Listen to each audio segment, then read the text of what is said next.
जय जगन्नाथ। मु ज्योतिर्विद श्री नरेंद्र भोल आमर यही राशि नक्षत्र कार्यक्रम समस्त दर्शक मन को शुभेच्छा शुभकामना। आज जनवरी 2 तारिख शुक्रवार। आसन जाना आज दिन टी आपण मानकर किपरि कटिब। मेष राशि, वृष राशि, सिंह राशि, तुला राशि, कुंभ राशि यही राशि मानी आज दिन टी मंगलमय हो, कार्य सिद्धि हो, यात्रा सफल हे, परिवार सुख शांति बजाय रत्रु आज परास्त हे, वाणिज्य वृद्धि, धन लाभ, बंधु मिलन, कार्यक्षेत्र में प्रशंसित हे।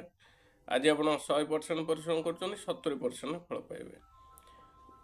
तापर आसवा बिछा राशि। यही राशि मानी आज दिन टी मंगलमय हो ना, कार्य हानि, यात्रा विफल, परिवार अशांति, मनमालिन्य, कार्यक्षेत्र में कार्यचाप वृद्धि पाइब, शारीरिक पीड़ा पाइपारती, मानसिक दुश्चिंतार दिन कटिपे, शत्रु आज प्रबल हे, वाणिज्य हानि, द्रव्यनाश, धननाश, कार्यक्षेत्र अपमानित हो पारती, जानवाहन चलाचल सतर्कता अवलम्बन करूँ। आज आप 100% परिश्रम कर 30% फल पाइबे।